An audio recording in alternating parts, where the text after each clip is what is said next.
Hello, everyone, and welcome back to another episode or another video of my channel. I'm really happy that you're back again. And today, our topic is going to be how to stop caring about people and start caring for yourself. But first, let me ask you something.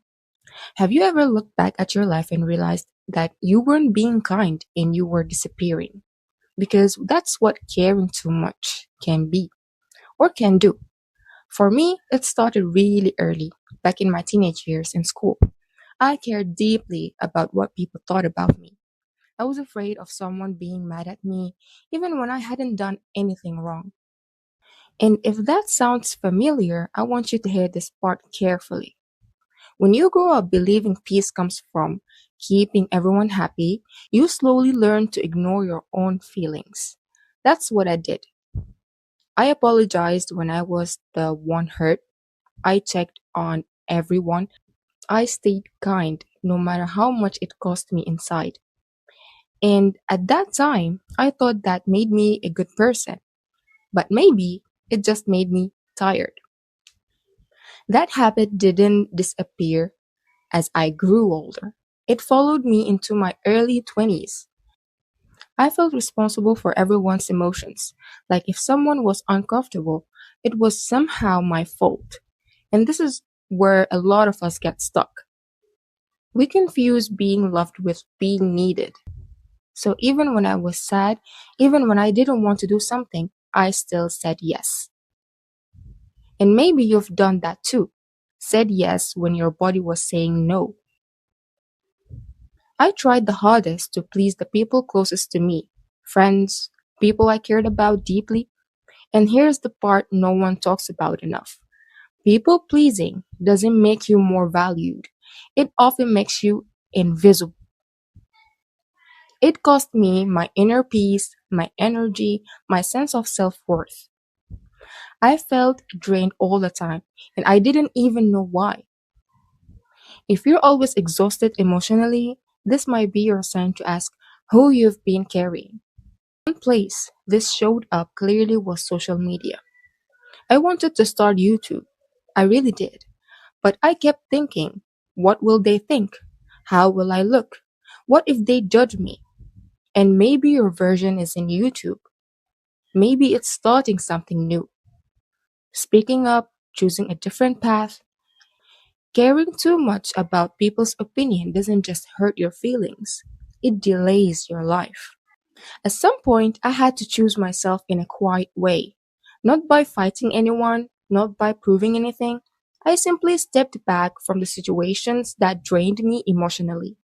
And at first, it felt uncomfortable, almost selfish.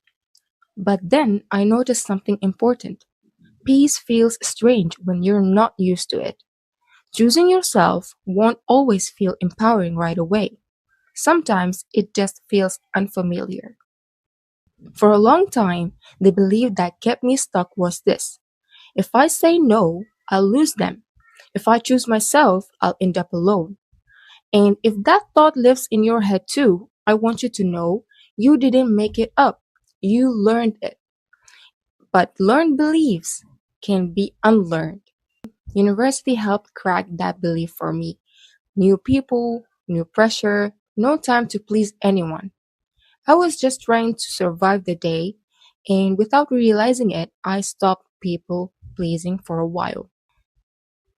And guess what? Nothing bad happened. That's an important lesson.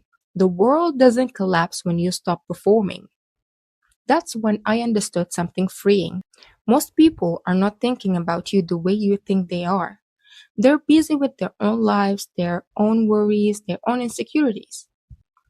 We over explain because we think we owe everyone comfort, but we don't. When I started caring less about people's opinions, I didn't become careless. I became lighter. I stopped trying to control what I can't control.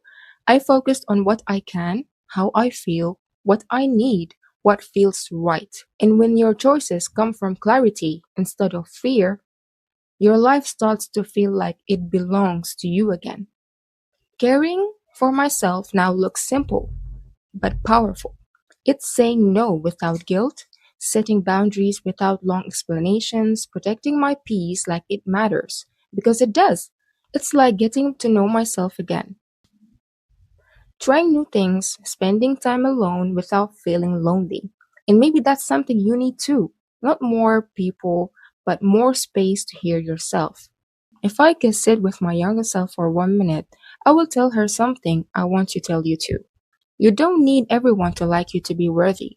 You don't need to manage people's feeling to be loved. Care less about people, care more about yourself. Because people's emotions are not yours to control, but your life is.